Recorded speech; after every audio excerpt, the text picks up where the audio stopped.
Friends, நம்ம இன்னைக்கு NCERT 8th ஸ்டாண்டர்டில் சயின்ஸ் சப்ஜெக்ட்லேருந்து first unit crop production and management என்கிற சாப்டரில் இருந்து basic practices of crop production பற்றி பார்க்க போகிறோம்.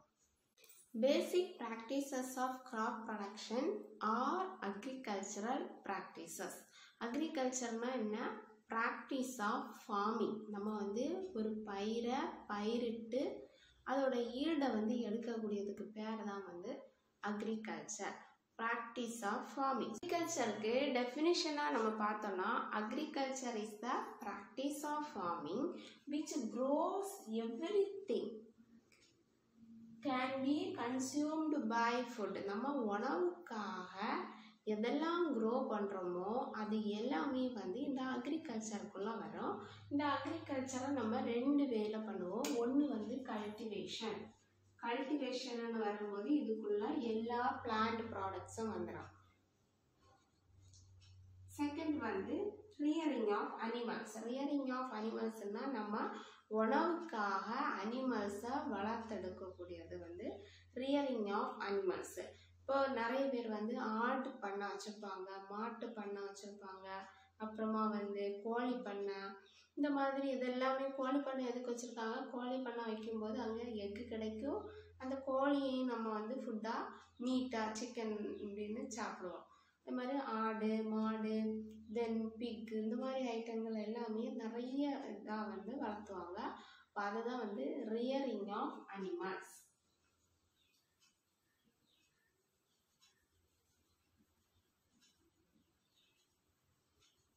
பிளான்ட் ப்ராடக்ட்ஸ், பிளான்ட்ஸை நம்ம கல்டிவேட் பண்ணுறத கல்டிவேஷன், அனிமல்ஸை நம்ம உணவுக்காக வளர்த்து எடுக்கக்கூடியதுக்கு ரியரிங் ஆஃப் அனிமல்ஸ். அப்போ இது ரெண்டுமே இந்த அக்ரிகல்ச்சர் ப்ராக்டிஸில் வரும். இப்போ இந்த அக்ரிகல்ச்சர் ப்ராக்டிஸில் நம்ம இது ரெண்டும் சொல்கிறோம், கல்டிவேஷன் பண்ணணும், ரியரிங் ஆஃப் அனிமல்ஸ்.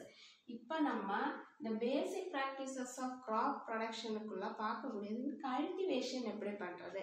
கல்டிவேஷன் வந்தபோது ஒரு லேண்ட் இருக்குது, அந்த லேண்டில் நம்ம சும்மா சீடை போட்ட உடனே நமக்கு நிறைய ஈல்டு கிடைக்கும் அப்படின்னு நம்ம எக்ஸ்பெக்ட் பண்ண முடியாது. அதுக்குன்னு சில ஸ்டெப்ஸ் இருக்குது. இந்த ஸ்டெப்ஸை கரெக்டாக நம்ம ஃபாலோ பண்ணாதான் நமக்கு ஈல்டு அதிகமாக கிடைக்கும். இந்த ஸ்டெப்ஸை நம்ம ஃபாலோ பண்ணாமல் நம்ம விருப்பத்துக்கு ஏற்றபடி ஏனோ தானோன்னு வெறும் சீடை போட்டுட்டு தண்ணி விடாமல் இருந்தாலோ, இல்லை அதில் இருக்கக்கூடிய வீட்ஸை கரெக்டான வேலை எடுக்காமல் அதுக்கு கரெக்டாக மேனுவல்ஸ் உரம் ஒன்று போடாமல் இருந்தாலும் நமக்கு அந்த கிராப்ஸ் ப்ரொடக்ஷன் கரெக்டான கிடைக்காது. நிறைய ஈல்டு கிடைக்கிறதுக்காக கிராப்ஸை எப்படி ப்ரொடக்ஷன் பண்ணணும், அந்த ப்ரொடக்ஷன் பண்ணுறதுக்கு நம்ம என்னெல்லாம் ஸ்டெப்ஸை ஃபாலோ பண்ணணும்னா, first step preparation of soil. சாயிலை ப்ரிப்பேர் பண்ணணும். இப்போ நம்மக்கிட்ட ஒரு லேண்ட் இருக்குது, இந்த மாதிரி ஒரு லேண்ட் வச்சுருக்கோம். இந்த லேண்டு இப்போ சும்மா தான் இருக்குது, அந்த லேண்டில் எதுவுமே நம்ம பண்ணலை. அப்போது சும்மா போயிட்டு கொஞ்சம் சீட்ஸு சும்மா இப்படி விரித்து விட்டுட்டோம்னா அந்த சீடு பிளான்ட்டாக மாறி நமக்கு ஈல்டு கொடுக்குமான்னா கொடுக்காது. ஃபஸ்ட்டு இந்த லேண்டில் இருக்கக்கூடிய சாயிலை நம்ம ப்ரிப்பேர் பண்ணலாம். அதில் நம்ம நெல் விளைவிக்கணும்னு ஆசைப்படுறோம். இப்போ நெல் விளைவிக்கணும்னா என்ன பண்ணணும்? ஃபஸ்ட்டு இந்த லேண்டை உழணும். உழுதாதான் நமக்கு நெல் விதை விதைக்க முடியும். இந்த லேண்டை எப்படி உழுவோம்? எல்லாருக்குமே தெரிஞ்சதான், நம்ம ஃபார்மர்ஸ் எல்லாமே மாடு ஏரில் பூட்டி உழுவாங்க. அது எதுக்காக உழுறாங்க? அந்த லேண்டை லூசன் பண்ணுறதுக்காக உழுவாங்க. இப்போ இந்த லேண்டு ரொம்ப ஹார்டாக இருக்குது. ஹார்டாக இருக்கக்கூடிய பட்சத்தில் என்ன பண்ணுவாங்கன்னா, ஃபஸ்ட்டு தண்ணி விட்டு இந்த லேண்டை கொஞ்சம் சாஃபன் பண்ணுவாங்க. அதனால தான் பொதுவாக நம்ம வீட்டில் இல்லைன்னு சொல்லுவாங்க, ஒரு பிளான்ட் ஏதாவது நடணும்னா மழை பெய்யட்டு, மழை பெய்ததுக்கு அப்புறமா நம்ம நட்டோம்னா அந்த லேண்டு கொஞ்சம் வெட்டாக இருக்கும். வெட்டாக இருக்கும்போது அந்த நம்ம கிளறி அந்த குண்டு தோண்டி நடுறதுக்கு ஈஸியாக இருக்கும். அதே மாதிரி தான் இங்கே இந்த லேண்டு ஹார்டாக இருந்துச்சுன்னா தண்ணி விட்டு அடுத்த நாள் என்ன பண்ணுவாங்கன்னா மாடை இது பண்ணி உழுவாங்க, ப்ளக்கிங் பண்ணுவாங்க. அப்படி இந்த லேண்டை ப்ரிப்பேர் பண்ணுவாங்க, லூசன் பண்ணுவாங்க. அந்த மாதிரி ஏர் வச்சு நம்ம உழும்போது என்ன ஆகும்னா, கீழே இருக்க மண் மேலே வரும், மேலே இருக்க மண் கீழே போகும். கீழே வந்து நிறைய நியூட்ரன்ஸ் இருக்கும், மேலே ஒரு தடவை பிளான்ட் வந்ததுனால அங்கே நியூட்ரன்ஸ் குறைவாக இருக்கும். இல்லை அதுக்கு மேலே இப்போ தரிசு நிலமாக இருந்தாலுமே அதில் இருக்க நியூட்ரன்ஸ் எல்லாமே குறைஞ்சி தான் இருக்கும், கீழே வந்து அதிகமாக இருக்கும். இந்த லூசன் பண்ணும்போது அது லேண்டில் இருக்கக்கூடிய எர்த்வார்ம் மைக்ரோப்ஸ் எல்லாம் ப்ரீத் பண்ணுறதுக்கும் ஹெல்ப் பண்ணும். இப்போ இந்த லேண்டை நம்ம இப்படி உழுதாச்சு, இப்படியெல்லாம் உழுது வச்சாச்சு. ஏர் போட்டு உழுதுக்கு அப்புறமா ரெண்டாவது என்ன பண்ணுவோம், சோயிங்னா இதில் விதை விதைப்போம். இந்த மாதிரி சீடிங்ஸ் வந்து போடுறோம். சீடிங்ஸ் வந்து இந்த லேண்டு மொத்தமுமே இந்த மாதிரி விரித்து போடுவாங்க, விதை விதைப்பாங்க. அந்த விதை விதைச்சதுக்கு அப்புறமா என்ன பண்ணுவோம், உரம் போடணும். ஃபஸ்ட்டு லேண்டை வந்து ப்ரிப்பேர் பண்ணுறோம், ரெண்டாவது விதை விதைக்கிறோம். விதை விதைச்சதுக்கு அப்புறமா உரம் போடணும். நம்ம வீட்டில் இருக்கக்கூடிய கம்போஸ்ட் இலை தழை இதெல்லாம் சேர்ந்து நமக்கு கிடைக்கும், ஆர்கானிக் வேஸ்டஸ் அப்படின்னு சொல்லுவோம்.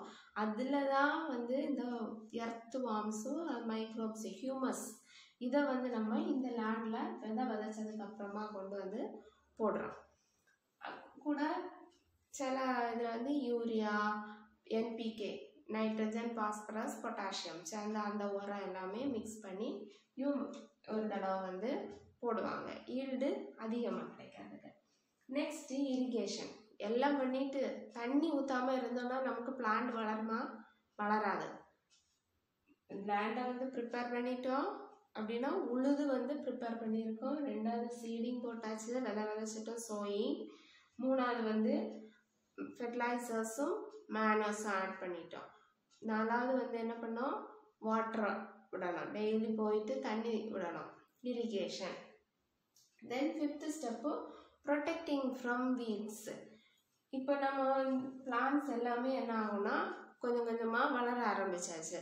வளர ஆரம்பிக்கும் போது கூடவே வந்து வீட்ஸ் களையும் வளரும். இப்போ இந்த களை வளர்றத நம்ம எடுக்காமல் விட்டோம்னா மொத்தமாகவே நம்ம பிளான்ட்ஸை இந்த களை வந்து அழிச்சுப்படும். அப்படின்னா நமக்கு இந்த பிளான்ட்ஸ்க்கு கிராப்புக்கு கொடுக்கக்கூடிய உரம் எல்லாத்தையும் இந்த வீட்ஸ் களை வந்து எடுத்து சாப்பிட்டு அதுதான் மொத்த ஃபீல்டையுமே ஆக்குபை பண்ணியிருக்கோம். அதனால என்ன பண்ணணும், ப்ரொடெக்டிங் ஃப்ரம் வீட்ஸ் களை எல்லாத்தையுமே பறிச்சு விட்டுறணும். நம்ம எப்பெல்லாம் பார்க்குறோமோ நமக்கு தேவையான கிராப்பை தவிர வேறு அதில் எதெல்லாம் இருக்குதோ அது எல்லாத்தையுமே நம்ம ரிமூவ் பண்ணணும். தான் ப்ரொடெக்டிங் ஃப்ரம் வீட்ஸ். எல்லாம் முடிஞ்சாச்சு, நமக்கு நல்ல பிளான்ட் எல்லாம் வளர்ந்து நல்ல ஈல்டு கிடச்சிருக்கு. இப்போ என்ன நல்லா வளர்ந்து கட் பண்ணக்குள்ள டைம் ஆயாச்சு. இது என்னது ஸ்டெப்பு, ஹார்வெஸ்டிங், அறுவடை செய்கிறோம். இந்த அறுவடை செய்த உடனே தான் நம்ம ஊரில் எல்லாம் என்ன பண்ணுவாங்க, தமிழ்நாட்டில் தைப்பொங்கல் பொங்கல் ஃபெஸ்டிவல் பண்ணுவாங்க, கேரளாவில் ஓணம், அஸ்ஸாமில் பிஹு, இந்த அப்புறம் மகர் சங்கராந்தி, இதெல்லாமே வந்து இந்த ஹார்வெஸ்டிங் ஃபெஸ்டிவல் அறுவடை செய்கிறோம். அறுவடை செய்து நம்ம த்ரஷிங் எல்லாம் பண்ணி நம்ம ஃபுட் ப்ராடக்ட்ஸ் வந்து கிடச்சாச்சு. நிறைய நம்ம கையில் இப்போ பேடி வந்து ஃபீல்டு பண்ணியிருக்கோம், ப்ரொடக்ஷன் பண்ணோம். ரைஸ் வந்து அதிகமாகவே இருக்குது இப்போ நம்ம கையில். அப்போ அதை என்ன பண்ணுறோம், ஸ்டோரேஜ் பண்ணி வைக்கணும். நல்ல தரமான இதை வந்து நெக்ஸ்ட் டைம் சீடிங் பண்ணுறதுக்காக எடுத்து ஸ்டோர் பண்ணணும்.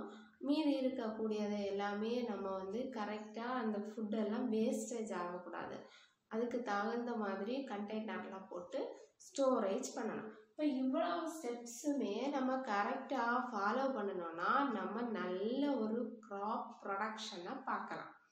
இந்த ஸ்டெப்ஸில் தண்ணி ஒழுங்காக விடாமல் இருந்தாலும் நமக்கு என்ன ஆகும், க்ராப் ப்ரொடக்ஷன் வந்து கிடைக்காது, ஈல்டு வந்து கிடைக்காது. அதான் நிறைய ஃபார்மர்ஸ் வந்து சொல்லுவாங்க, இந்த வருஷம் மழை இல்லை அதனால் எங்களுக்கு நெல் விளைவிக்கிறது ரொம்ப கஷ்டமாக இருந்துச்சு, நல்ல ஈல்டு கிடைக்கல அப்படின்னு ரொம்ப நிறைய விவசாயிகள் வந்து இன்டர்வியூ கொடுத்துருக்காங்க. நம்ம நியூஸ் பேப்பரில் டிவிலெலாம் பார்க்குறோம். ஏன், அப்போ அங்கே இரிகேஷன் இல்லை, மழை பெய்தாதான் கரெக்டாக இரிகேஷன் கிடைக்கும்.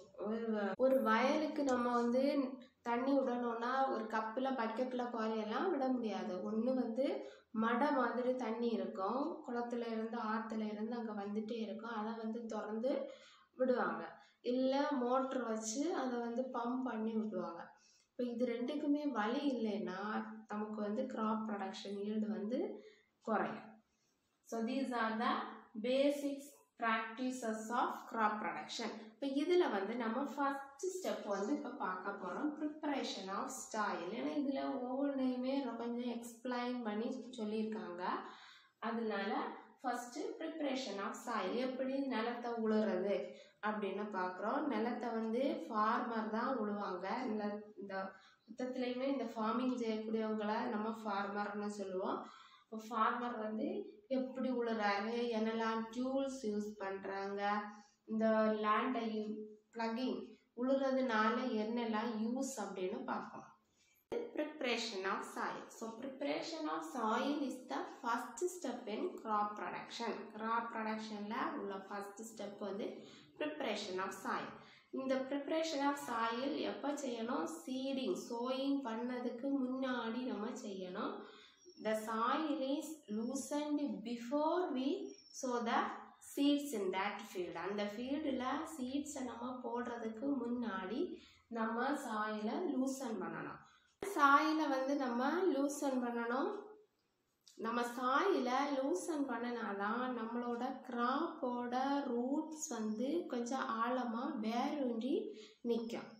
So loosening of the soil helps the crops roots to penetrate into the soil. Crops oda root வந்து ஈஸியாக பெனிட்ரேட் ஆகி போகிறதுக்கு தான் இந்த loosening of the soil help பண்ணும். தென் செகண்ட் இது எதுக்கு ஹெல்ப் பண்ணோம்னா இந்த ரூட்ஸ் வந்து ப்ரீத் பண்ணுறதுக்கும் ஹெல்ப் பண்ணும். அதுக்கப்புறமா சாயில் இருக்கக்கூடிய எர்த்வார்ம் மைக்ரோப்ஸ் ப்ரீத் பண்ணுறதுக்கும் loosening of the soil help பண்ணும். இந்த எர்த்வார்ம் மைக்ரோப்ஸ் எல்லாம் யார்? Friend of the farmers. ஃபார்மர்ஸோட ஃப்ரெண்டு தான் வந்து earthworm and other microbes present in the humus or compost. இந்த கம்போஸ்டில் இருக்கக்கூடிய எர்த்வார்மும் மைக்ரோப்ஸும். இப்போ இது வந்து ப்ரீத் பண்ணுறதுக்கும் நம்ம லூசனிங் ஆஃப் த சாயில் பண்ணுறோம். இந்த லூசனிங் ஆஃப் த சாயில் பண்ணாமல் சாயில் ஹார்டாக இருந்துச்சுன்னா நம்மளோட கிராப்ஸோட ரூட்ஸ் வந்து பெனிட்ரேட் ஆகி ஸ்ட்ராங்காக நிற்க முடியாது. சீக்கிரமாக வந்து நம்ம பிளான்ட் வந்து அழிஞ்சு போயிடும். பெரும்பாலும் இந்த கிராப்ஸோட ரூட்ஸ் வந்து ஃபைப்ரஸ் ரூட்ஸாக தான் இருக்கும், டேப் ரூட்டாக இருக்காது. அது வந்து ட்ரீஸோட தான் வந்து டேப் ரூட்டாக இருக்கும். டைகாட்லிடன்ஸோடது இது வந்து மோனோகாட்லிடன்ஸாக தான் இருக்கும். கிராஸ்க்கு என்ன ரூட் சிஸ்டம் இருக்கும்? Fibrous root system. Paddy, maize, wheat இது எல்லாத்துக்குமே வந்து ஃபைப்ரஸ் ரூட் சிஸ்டம் தான் இருக்கும். இப்போ இந்த மாதிரி நம்ம லூசன் பண்ணும்போது தான் அந்த ரூட் வந்து கொஞ்சம் ஈஸியாக உள்ள பெனிட்ரேட் ஆகி போய் நல்லா பிடிமானமாக இருக்க முடியும். Then the top layer of the soil gives support to the plant growth. அந்த plant growth ஆகிறதுக்கு top layer of the soil வந்து help பண்ணும். So the soil loosening and turning helps the plants to grow rich with nutrients. Top லேயரில் வந்து nutrients ரிச்சாக இருக்குது. இந்த loosening turning பண்ணுறதுனால, லூசனிங் டர்னிங் பண்ணாமல் இருந்தோம்னா டாப் லேயரில் வந்து எந்த நியூட்ரினன்ஸும் இருக்காது. லூசனிங் டர்னிங் நம்ம பண்ணும்போது கீழே இருக்கக்கூடிய நியூட்ரினன்ஸ் அதிகமாக இருக்கக்கூடிய சாயில் வந்து மேலே வரும்போது அதில் இருக்கக்கூடிய நியூட்ரினன்ஸை பிளான்ட்ஸ் வந்து அப்சார்ப் பண்ணி நல்லா க்ரோ ஆகும். பிளான்ட்ஸ் நல்லா க்ரோ ஆகிடுச்சுன்னா நமக்கு வந்து ஈல்டு நல்லா கிடைக்கும். Then what is plugging? இது வரைக்குமே நான் சொன்னேன் லூசன் பண்ணணும், சாயிலை லூசன் பண்ணணும்னு. என்னது அது? The process of loosening and turning of the soil is called plugging or tilling. நம்ம உழணும்னு சொல்கிறோம். உழுதல் என்றால் என்ன? உழுதுன்னா என்ன அப்படின்னா the process of loosening and turning of the soil is called plugging or tilling. இதை வந்து எப்படி செய்வாங்க? This plugging is done by using some of the tools plug, hoe or cultivator.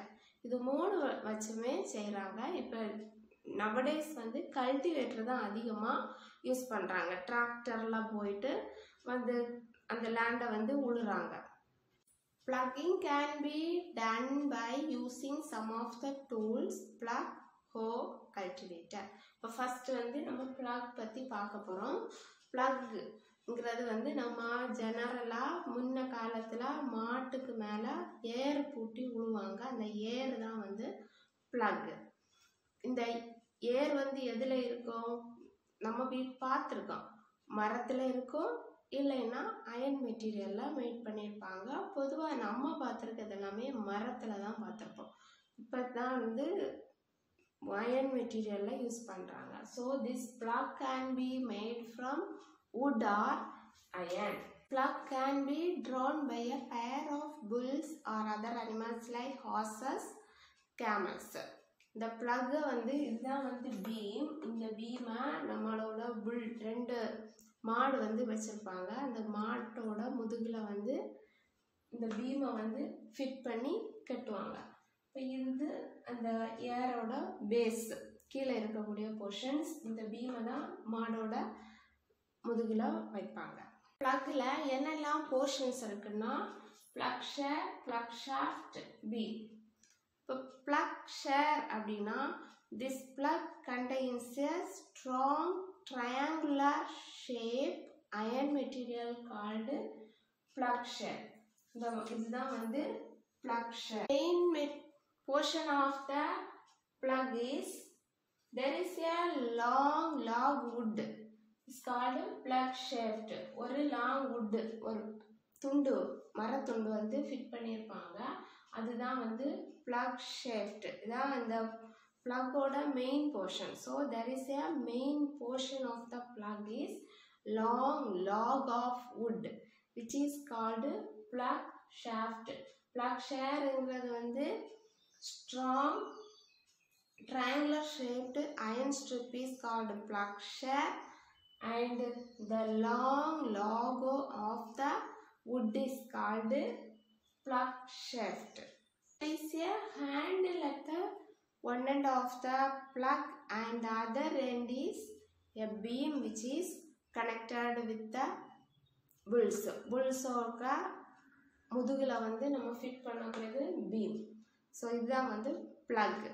இந்த ப்ளக்கை யாரெல்லாம் யூஸ் பண்ணலாம்? 1 man and a pair of bulls can operate this plug. ஒரு மனுஷனும் 2 மாடு இருந்தாலே இந்த ப்ளக்கை வச்சு அந்த லேண்டை நம்ம உழுது முடிச்சிடலாம். So this plough can be operated by a man with a pair of bulls. Nowadays wooden plug can be replaced by iron plug. இப்போ வந்து wooden plug-ஐ மாற்றிட்டு iron plug வந்து யூஸ் பண்ணுறாங்க. Same times plug is used for plugging, sewing, adding manuals and weeding out. எல்லாத்துக்குமே வந்து இந்த ப்ளக்கை வச்சு தான் செய்கிறாங்க. இப்போ வந்து ஒவ்வொன்றுக்கும் ஒவ்வொரு டூல்ஸ் வந்து யூஸ் பண்ணுறாங்க. These are about plug. So plug என்ன? Plug is made up of wood or iron. plug வந்து woodலேயோ இல்லை அயன்லேயோ செய்திருப்பாங்க. Then this plug is drawn by a pair of bulls or ox. இந்த plug-ஐ இழுக்கிறது யாரு? ஒரு pair of bull, மாடு, 2 மாடு வச்சு இந்த plug-ஐ வந்து இழுத்துட்டு போவாங்க. தென் இந்த plug-ல வந்து 3 பார்ட் இருக்கு. ஒன்று வந்து plug shaft, செகண்ட் வந்து plug shaft, தேர்டு வந்து beam. plug shareனா it is a strong triangular shaped iron strip is called plug share and the main part of the plug is plug shaft which is a long log of wood and one end of the plug is attached with a handle and other end is attached with a beam. This beam is connected with the bulls. The next tool is hoe. hoe na modern plug is called hoe. முன்னாடி மரத்துலேயோ இல்லை வந்து இரும்புலையோ ஆனால் ஏர் கலப்பையை வந்து use பண்ணாங்க. அது வந்து plug. இப்போ நம்ம யூஸ் பண்ணக்கூடியது வந்து ஹோ. இது வந்து ஃபுல்லுமே வந்து அயன் மெட்டீரியலாக தான் இருக்கும். அதனால் இது வந்து ஹோ அப்படின்னு சொல்கிறாங்க. The modern plug is called hoe. Hoe is a simple tool which is used for removing weeds and loosening the soil. Weeds-ஐ ரிமூவ் பண்ணுறதுக்கும் சாயிலை லூஸ் பண்ணுறதுக்கு யூஸ் பண்ணக்கூடிய நியூ டிவைஸ் தான் ஹோ. இந்த ஹோ வந்து ஒரு ஃபுல்லாக அயன் மெட்டீரியலில் இருக்கும். அதில் வந்து ஒரு லாங் ராட் இருக்குது. இதுதான் பீம். இந்த பீமை தான் வந்து பில்ஸோட ஹெட் போர்ஷன் பேக் போர்ஷனில் வச்சு கட்டுவாங்க. தென் இது வந்து பெண்டு பிளேட்டு. இந்த பெண்டு பிளேட்டுக்கு வரும் ப்ளக்கில் வந்து ப்ளக் ஷேர் இருந்துச்சு. இங்கே ஒரு அயனால் ஆன பெண்டு பிளேட் இருக்குது. இது ரொம்ப ஷார்ப்பாக இருக்கும். நல்லா ஈஸியாக லேண்டை வந்து தோண்டி கீழே இருக்க மண்ணை மேலே டர்ன் பண்ண சாயிலை லூசன் பண்ணி டர்ன் பண்ணி விட்டுட்டு போகிறதுக்கு ஈஸியாக இருக்கும். Hoe is also pulled by animals like ox, horse, camels, etc. So these are about hoe. Hoe is a modern plug. It contains a long rod which is made up of mostly iron, sometimes wood. wood-ஆலே வந்து mat பண்ணுறாங்க. ஆனால் மோஸ்ட்டாக வந்து அயனால் தான் இருக்கும்.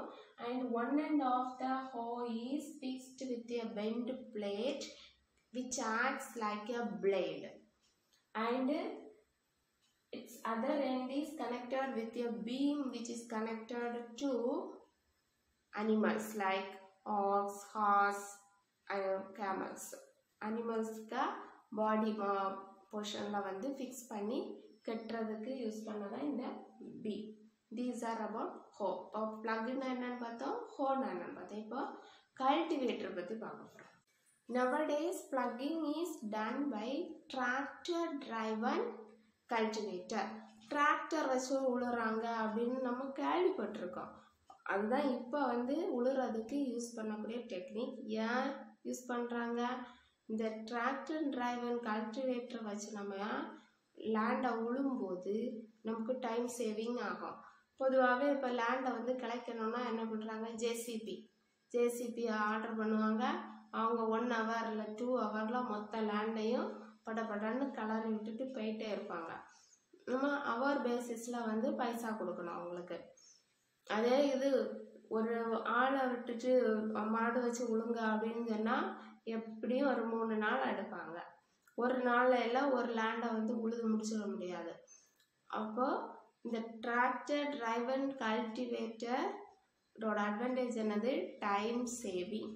அதே மாதிரி இந்த டிராக்டர் டிரைவன் கல்டிவேட்டரில் வந்து நம்ம அனிமல்ஸ் யூஸ் பண்ண மாட்டோம். இப்போ அது வந்து அனிமல்ஸ் யூஸ் பண்ணுவோம். அப்போ அனிமல்ஸ் வந்து சீக்கிரமாக நடக்கணும், அது வந்து ஃபோர்ஸாக இழுத்துட்டு போகணுங்கிறதுக்காக அனிமல்ஸ் வந்து ஹர்ட் பண்ணுவாங்க. டிராக்டர் டிரைவன் கல்டிவேட்டர் யூஸ் பண்ணும்போது அனிமல்ஸ் வந்து ஹர்ட் பண்ண நம்ம. Then also it saves labour கூலி வந்து கொடுக்க வேண்டாம். மனுஷனை வச்சு நம்ம உழ வேண்டாம்ல. ஒரு ஆள் அந்த டிரைவர் மட்டும் இருந்தால் போதும், அவங்க பாட்டுக்கு ஈஸியாக டிரைவ் பண்ணி உழுதுபிட்டு போயிட்டே இருப்பாங்க. இப்போ அனிமல்ஸ் வச்சு உழும்போது ஒரு 5 பேர் நின்று உழுதாதான் ஒரு லேண்டை வந்து ஒரு 3 நாளில் வந்து உழுது முடிக்க முடியும். Use of tractor driven cultivator is it saves labour and time. It does not hurts animals. இப்போ நம்ம டூல்ஸ் எல்லாம் வச்சு லேண்டை உழுதாச்சு. ப்ளக்கோ இல்லை ஹோயோ கல்டிவேட்டர் டிராக்டர் டிரைவன் கல்டிவேட்டரை யூஸ் பண்ணியோ நம்ம லேண்டை உழுதாச்சு. உழுது முடிஞ்சதுக்கு அப்புறமா அந்த லேண்டில் வந்து லூசன் பண்ணுறோம், சாயில் உழுறோம். ஆனால் எல்லா பீசஸும் சேம் பீசஸாக இருக்குமானா இல்லை. பெரிய பெரிய பீசஸாகவும் இருக்கும், சின்ன சின்ன பீசஸாகவும் இருக்கும். அப்போ இந்த பெரிய பெரிய பீசஸ்க்கு பேர் வந்து crumbs. So the plug field may have big pieces of soil is called crumbs. These crumbs can be broken by using plank வச்சு இந்த பெரிய பெரிய பீசஸ் crumbs எல்லாமே நம்ம அடித்து உடச்சி நம்ம லேண்டை லெவலிங் பண்ணணும். லெவலிங் பண்ணதுக்கு அப்புறம் தான் சீடிங் போடணும். சும்மா நம்ம உழுது பெரிய பெரிய பீஸாக கண்ட துண்டமாக ஒரு மாதிரி இருக்கும் லேண்டு குறைன்னா அதில் போய் சீடிங் போட்டோம்னா நமக்கு ஈல்டு வந்து கம்மியாக தான் கிடைக்கும். இப்போ என்ன பண்ணணும், அந்த கிரம்ஸ் பிக் பீசஸ் எல்லாத்தையும் பிளாங்க் வச்சு இடித்து பொடிச்சு அதுக்கு சின்ன சின்ன பீசஸாக போட்டு நம்ம அந்த லேண்டை வந்து லெவலிங் பண்ணணும். இந்த லெவலிங் பண்ணுறதுக்கு ஒரு டூல் யூஸ் பண்ணுவாங்க, அதுக்கு பேர் வந்து லெவலர். லெவலர் வச்சு நம்ம லெவலிங் பண்ணும்போதே வாட்டரிங் பண்ணணும். சோயிங் சீடிங் போடுறதுக்கு முன்னாடியே வந்து வாட்டரிங் பண்ணணும். லேண்ட் வந்து ஹார்டாக இருந்தாலும் ப்ளக்கிங் பண்ணுறதுக்கு முன்னாடி நம்ம வாட்டரிங் போட்டு லேண்டை வந்து வெட் பண்ணி தான் ப்ளக் பண்ணுவோம். அதுக்கப்புறமா நம்ம லெவலிங் பண்ணதுக்கு பிறகு வந்து லாஸ்ட்டில் ஃபைனலாகவும் வந்து வாட்டரிங் பண்ணுறோம். தென் நெக்ஸ்ட்டு வந்து மேனுவல்ஸும் வந்து இந்த ஸ்டெப்பில் வந்து ஆட் பண்ணுவோம். இந்த ஸ்டெப்பில் நம்ம மேனுவல்ஸ் ஆட் பண்ணும்போது இந்த லெவலிங் பண்ணக்கூடிய ஸ்டேஜில் இது வந்து சாயிலில் மிக்ஸ் ஆகி நல்ல ஈல்டு கிடைக்கிறதுக்கு ஹெல்ப் பண்ணும். These are about preparation of soil. சாயிலை நம்ம எப்படி ப்ரிப்பேர் பண்ணணுங்கிறத வந்து இந்த வீடியோ செஷனில் நம்ம பார்த்தோம். எப்படி ப்ரிப்பேர் பண்ணணும், ப்ளக்கிங் பண்ணணும். ப்ளக்கிங் பண்ணதுக்கு முன்னாடி லேண்டு ஹார்டாக இருந்தால் வெட் பண்ணிட்டு தான் ப்ளக்கிங் பண்ணணும். எந்தெந்த டூல்ஸ் யூஸ் பண்ணி ப்ளக் பண்ணோம், ப்ளக்கு இல்லைன்னா ஹோ ஆர் கல்டிவேட்டர். இப்போ நவடேஸில் பொதுவாக யூஸ் பண்ணது என்னது, டிராக்டர் டிரைவன் கல்டிவேட்டர். ஆனால் இன்னமும் வில்லேஜஸில் வந்து ப்ளக் யூஸ் பண்ணி ப்ளக்கிங் வந்து பண்ணுறாங்க. ஸோ ஃப்ரெண்ட்ஸ், இந்த வீடியோ செஷன் உங்களுக்கு பிடிச்சிருக்குன்னு நினைக்கிறேன். தேங்க்ஸ் ஃபார் வாட்சிங்.